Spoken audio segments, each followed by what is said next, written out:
Hello दोस्तों। आज की हम बात करने वाले हैं कि हमारे पास जो सब स्टेशन होते हैं, सब स्टेशन में स्विच यार्ड बने होते हैं।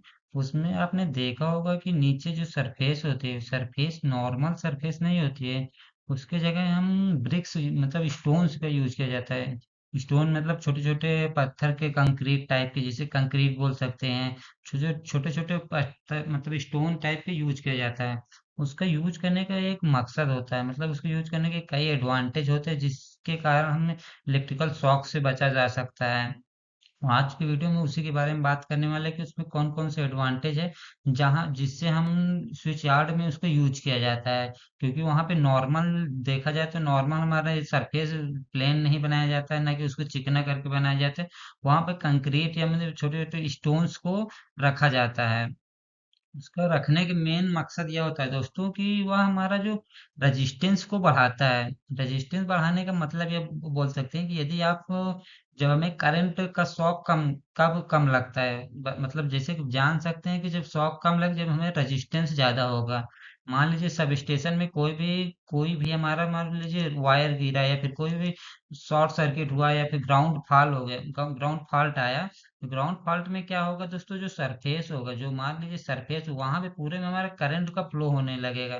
करंट फ्लो होने लगेगा, लेकिन हमारा क्या है कि अगर ग्राउंड नहीं मिलेगा, तो ग्राउंड नहीं मिलेगा तो हमारा पोटेंशियल डिफरेंस जनरेट नहीं हो पाएगा, जिससे हमें शॉक लगने का डर नहीं होगा। मान लीजिए हम वहां पे मान लीजिए हम वहाँ सब स्टेशन में खड़े हुए हैं।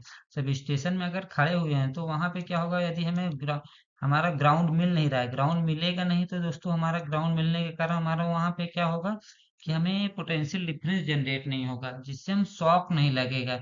एक मेन सबसे मेन पर्पज स्टोन्स बिछाने का यही होगा कि हमें शॉक लगता नहीं है। क्योंकि अगर नॉर्मल कंडीशन में अगर नॉर्मल सरफेस रहेगी, तो सरफेस में क्या होगा, हमारा जो ग्राउंड फॉल्ट जनरेट हो जाएगा, जिससे पोटेंशियल डिफरेंस बन जाएगा और हमारा करंट का फ्लो होने लगेगा। लेकिन अगर वहीं पे स्टोन्स बिछा है तो स्टोन्स पे क्या होगा कि हमारा ग्राउंड के साथ कनेक्टिविटी नहीं हो पाएगा, जिससे वो जाने का रास्ता नहीं मिल पाएगा, जिससे हमारा करंट का फ्लो नहीं होगा, जिससे हमें शॉक लगने का डर खत्म हो जाता है।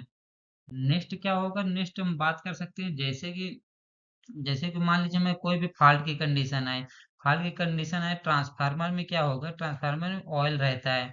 ऑयल में मान लीजिए कोई शॉर्ट सर्किट हुआ या ट्रांसफार्मर ब्लास्ट हुआ, तो उसका जो ऑयल होगा, ऑयल अगर हमारा सरफेस में जो फ्लो होगा, तो सरफेस में फ्लो होने पे हम क्या होगा कि हर जगह हमारा सरफेस में ऑयल ऑयल हो जाएगा। मान लीजिए आग लग गया ऑयल में, तो हर जगह में आग लगने का डर हो जाएगा। क्योंकि नॉर्मल कंडीशन, नॉर्मल सरफेस रहेगी तो हर जगह आग फैल जाएगी। लेकिन क्या होगा, जो हमारा स्टोन रहेगा, स्टोन हमारा एक इंसुलेटेड की तरह रहता है। इंसुलेटेड रहेगा, जिससे हमारा क्या होगा कि इंसुलेटेड रहने पे हमारा कि एक जगह पे अगर आग लगी है तो वहीं पे हमारा स्टॉप हो जाएगा। इसका एक एडवांटेज ये भी बोल सकते हैं कि में जो ऑयल को हमारा फ्लो आगे फ्लो होता है, मतलब ऑयल को बढ़ाने के लिए, ऑयल अगर आगे नहीं बढ़ रहा तो उसमें हमारा फॉल्ट में फायर लगने का चांस कम होगा, मतलब आग कम लगेगी, ये बोल सकते हैं। इसलिए दोस्तों में स्टोन्स का यूज किया जाता है। उसका और जो बेसिक मान लीजिए यूजेस ये भी हो सकते हैं कि हमारे पास में ग्रास वगैरह ना आए, इसके लिए भी एक एक स्टोन्स का यूज कर लिया जाता है। इस तरह हमारे दोस्तों ये हमारे कंडीशन होते हैं जो हमारा जो स्टोन का यूज किया जाता है। यदि आपको वीडियो पसंद आया दोस्तों, हमारे चैनल को सब्सक्राइब करिए। मिलते हैं नेक्स्ट वीडियो में।